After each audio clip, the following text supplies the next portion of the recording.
Здорово, танкисты, всем привет, с вами Серега, с вами Индомит. Сегодня у нас очередной обзор танков нашей любимой игры Мир танков от Let's Game. Сегодня у нас на обзоре китаец, тяжелый танк 9 левела, акционная машина за жетонового его пропуска. И прежде чем мы продолжим обзор, обязательно прожми лайк под видео и подпишись на канал, если ты до сих пор это не сделал. Ну а мы с вами начинаем.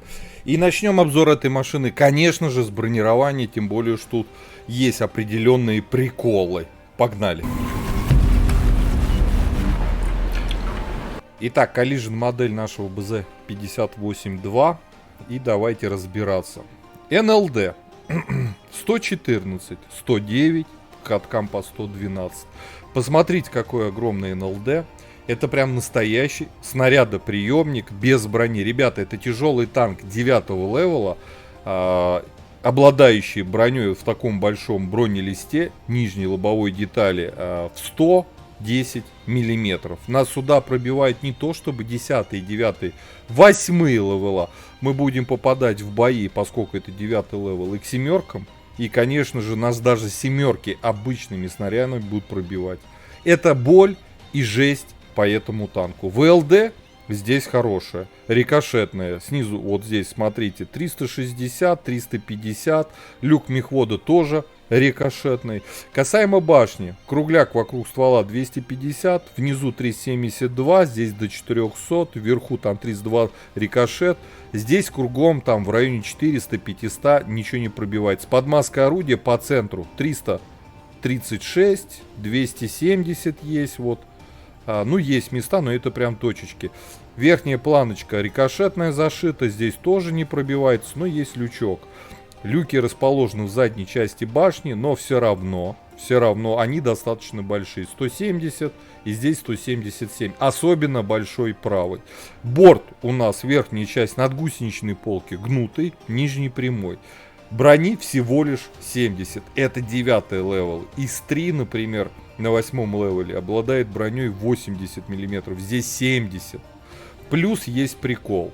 Если не перекручивать борт, в принципе, рикошет. За счет рикошета живет танк. Перекрутили, естественно, будут пробивать. Но у нас есть вот эта планочка над гусеничной полки. И в чем тут прикол? Смотрим. Поставили рикошетный угол и смотрим. 153, 143, 138. Вот здесь вообще 54 под ней есть вот пятачок.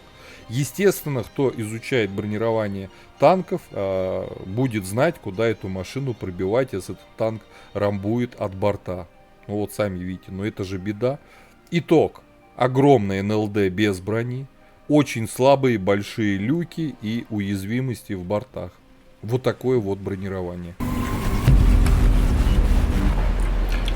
С броней ознакомились, и честно говоря, вот с таким НЛД, вы представляете, вот реально его размер. Там брони 110. Уже дальше рассматривать этот танк, его возможности уже нет никакого желания, потому что, ну, извините, на 9 левеле тяжелый танк имеет огромный НЛД с броней в 110. Лючок вот такой имеет. Ну, лючок, ладно, у многих танков, но вот это, конечно, снарядоприемник еще то. Ладно, давайте смотреть дальше. Посмотрим, что за пушка здесь.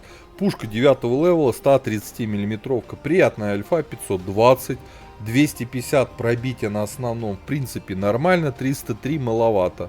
На голде, ну, в принципе, ладно, тоже сойдет. 15 секунд пушка заряжает с ДПМ на стоке. То есть, это все на стоке все данные. 2000, 0,37 точность, неплохо. Время сведения некомфортное, 3 секунды.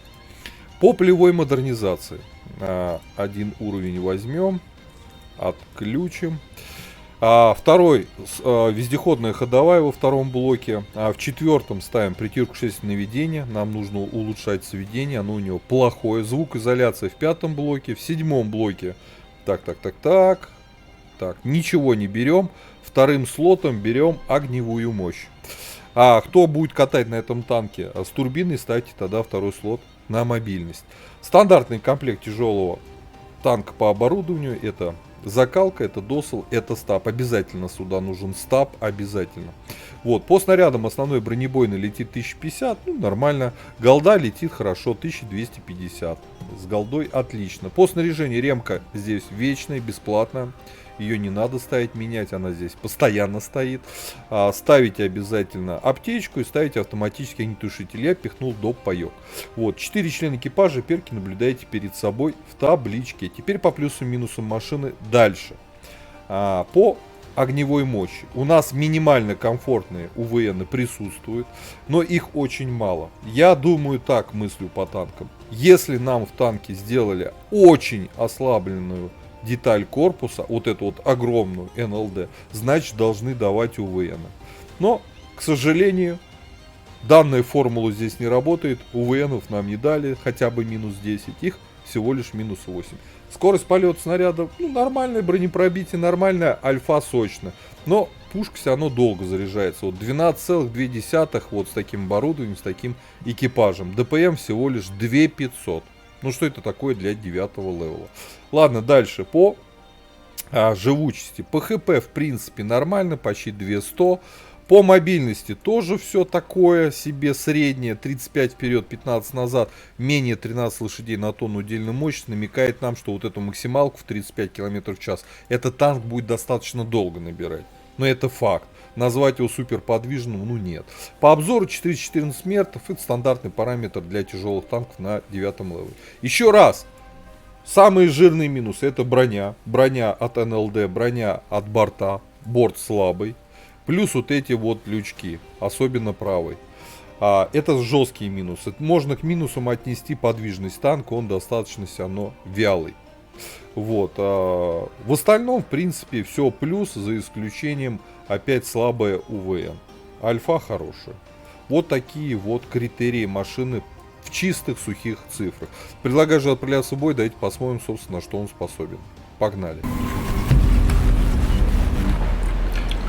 Так, господа, обзор боем у нас БЗ-58-2.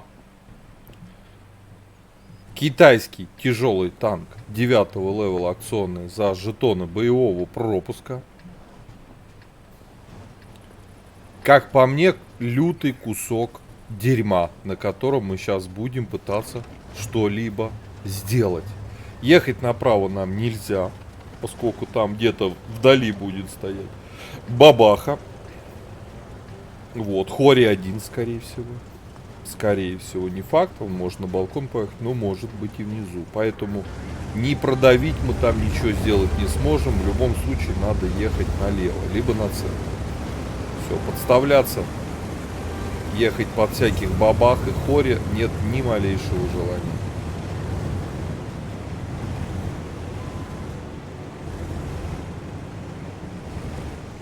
В бою 3 ЛТ. Дичь дикая. Ехать на воду на самом деле, наверное, тоже проблематично. Почему? Потому что если вражеская ЛТ займет маяк гору, то нас просто моментально расфармят сверху. Поэтому остается единственный правильный вариант, и это центр.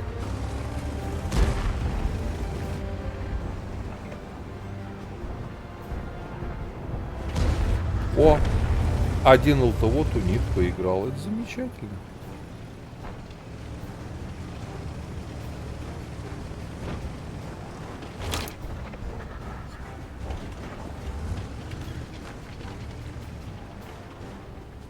Так.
Отлично гриль с базы делает. Просто шикарно. Стоит на базюльке и жахает.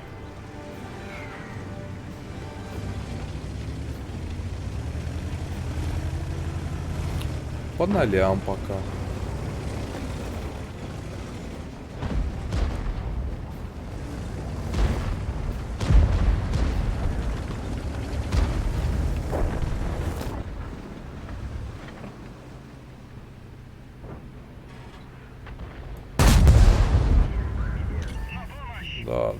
Да.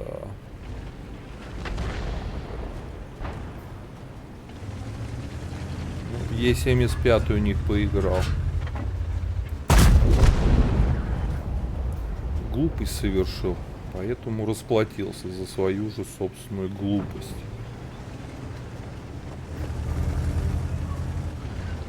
Надо бы гриль Куба еще бы звездануть.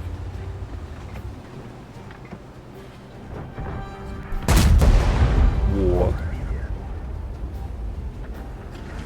Хорошо.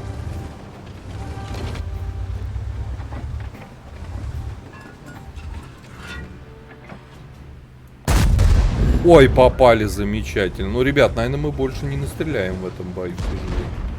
Тут он Центурион заторопился.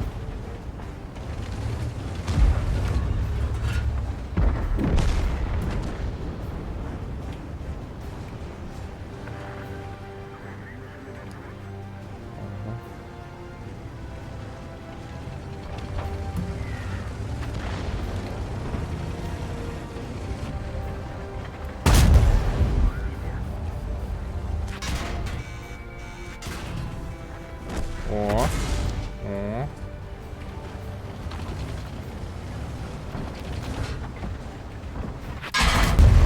Ну надо же, мы еще дали урон. Ну все, ладно. Артой забили. Все, еще подсветили 634, все. Нереальные. Ой, 1168. 3 там 4К сделали для этого танка. Там 3800, 3900 это норма для 9. Все, даже переигрывать не буду. Несколько боев до этого еще просто покатал без снятия обзора. Не знаю, не нравится мне эта машина, потому что вот НЛД. Я даже в такой позиции на другом танке бы танковал бы, наверное, НЛД что-то, но не на этом. Этим огромным снарядоприемником, как им можно вообще что-либо затанковать? Ничего нельзя. Ничего нельзя. Хори один там живет, просто вот сделали имбу лютую вообще. Ну все. ЕБР, арта, средний танк.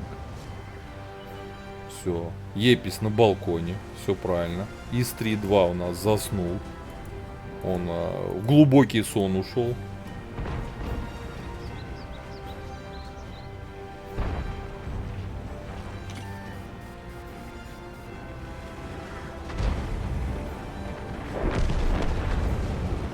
Все, ЛТшка тоже отлетела.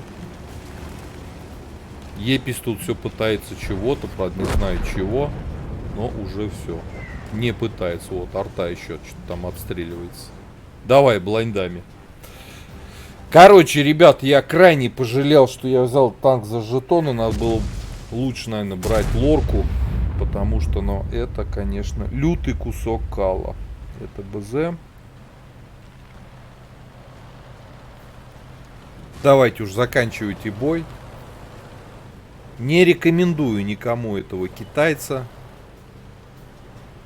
Все, за камешек заехал, да. Молодец он. Да, у нас случайно невероятный настрел тут. Случайно, да. На этом танке дать там 3К, еще и насветить косарь, это проблема определенная, да. Я прям специально упарывал, чтобы был урон. А то мог бы без урона остаться.